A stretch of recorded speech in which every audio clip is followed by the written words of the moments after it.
आइए आज के इस विश्लेषण में इतिहास के एक ऐसे पन्ने को पलटते हैं जिसने ब्रिटिश राज पर हमेशा के लिए एक काला दाग लगा दिया। बात हो रही है 13 अप्रैल 1919 की। हम उस खौफनाक दिन की पूरी टाइमलाइन और उन दर्दनाक सच्चाइयों को समझेंगे जिन्होंने भारत की तकदीर को हमेशा के लिए बदल कर रख दिया। तो सबसे बड़ा सवाल ये उठता है कि आखिर एक बिल्कुल शांतिपूर्ण सी सभा ब्रिटिश इतिहास के सबसे भयानक दिन में तब्दील कैसे हो गई। इस त्रासदी के असली पैमाने को समझने के लिए हमें सबसे पहले डर के उस माहौल और उन कानूनों को देखना होगा जिन्होंने इस पूरी घटना की नींव रखी थी, क्योंकि सच तो ये है कि ये सब रातों रात नहीं हुआ था। काले कानून और देशव्यापी विद्रोह की बात करें तो ये देखना बहुत दिलचस्प है कि कैसे युद्ध के समय लागू किए गए एक इमरजेंसी नियम को लोगों की आवाज दबाने के लिए एक परमानेंट हथियार बना दिया गया। अगर हम टाइमलाइन पे गौर करें तो 1915 में अंग्रेजों ने फर्स्ट वर्ल्ड वॉर के दौरान डिफेंस ऑफ इंडिया एक्ट पास किया था, लेकिन 1918 में युद्ध खत्म होने के बाद इन पाबंदियों को हटाने के बजाय उन्होंने मार्च 1919 में बेहद कठोर रॉलेट एक्ट को जबरन थोप दिया। और बस इसी के जवाब में महात्मा गांधी जैसे नेताओं के नेतृत्व में अप्रैल 1919 से पूरे देश में एक जबरदस्त सत्याग्रह और आक्रोश भड़क उठा।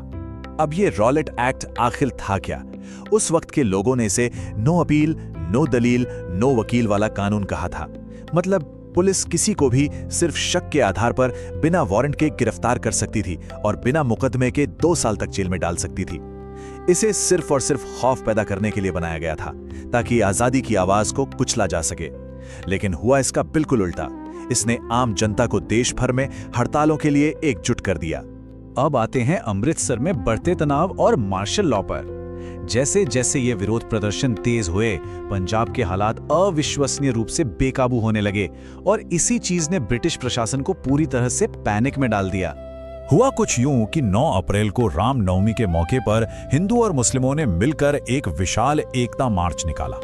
इस जबरदस्त यूनिटी ने अंग्रेजों को अंदर तक डरा दिया। अगले ही दिन 10 अप्रैल को उन्होंने विरोध का नेतृत्व कर रहे डॉक्टर किचलू और डॉक्टर सत्यपाल को अरेस्ट कर लिया। जब भीड़ ने उनकी रिहाई मांगी तो उन पर गोलियां चला दी गईं। इसके बाद भीड़ भी बेकाबू हो गई और एक ब्रिटिश मिशनरी पर हमला कर दिया। हालात को कुचलने के लिए जनरल डायर अमृतसर पहुंचा और उसने पूरे पंजाब में मार्शल लॉ लगा दिया। अब अमृतसर सच में एक बारूद के ढेर पर बैठा था। और फिर आता है 13 अप्रैल 1919 का दिन, जलियांवाला बाग नरसंहार। ये वो दिन था जब सारा तनाव अपने सबसे विनाशकारी बिंदु पर पहुंच गया। बैसाखी का दिन।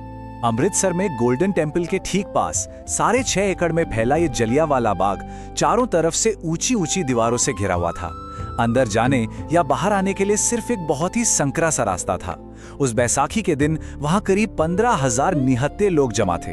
इनमें से बहुत से तो सिर्फ अपने परिवारों के साथ त्योहार मनाने आए थे, जिन्हें ये तक नहीं पता था कि मार्शल लॉ में पब्लिक गैदरिंग बैन है। वहीं कुछ लोग अपने नेताओं की गिरफ्तारी का शांतिपूर्ण तरीके से विरोध कर रहे थे। अब इस हमले की क्रूरता देखिए, ये कितनी सोची समझी साजिश थी। सबसे पहले तो एक हवाई जहाज से बाग के ऊपर उड़ान भरकर भीड़ का पूरा जायजा लिया गया। इसके बाद जनरल डायर अपने 90 हथियारबंद सैनिकों के साथ वहां पहुंचा और उसने उस इकलौते संकरे रास्ते को ब्लॉक कर दिया। उसने उस दीवारों से घिरे बाग को एक विशाल पिंजरे में बदल दिया था। सैनिकों ने अपनी पोजीशन ली और बिना एक भी सेकंड की वार्निंग दिए निहत्थे भीड़ पर अंधाधुंध गोलियां चलाने का ऑर्डर दे दिया गया। पूरे 10 मिनट, जरा सोचिए, 10 मिनट कोई छोटा समय नहीं होता। पूरे 10 मिनट तक अपनी जान बचाने के लिए इधर उधर भाग रही उस बेबस और घबराई हुई भीड़ पर लगातार गोलियां बरसती रहीं। इस दौरान पूरे 1650 राउंड फायर किए गए और ये कोई रैंडम फायरिंग नहीं थी। डायर ने अपने सैनिकों को साफ आदेश दिया था कि बंदूकें रिलोड करो और उसी तरफ निशाना लगाओ जिधर भीड़ सबसे ज्यादा घनी हो। बाग के अंदर एक कुआं भी था। गोलियों से बचने की उस खौफनाक हताशा में लोग उस इकलौते कुएं में छलांग लगाने लगे, लेकिन वहां भी सिर्फ मौत ही थी। बाद में केवल उस कुएं से ही 120 शव निकाले गए जिनकी दम घुटने से जान चली गई थी।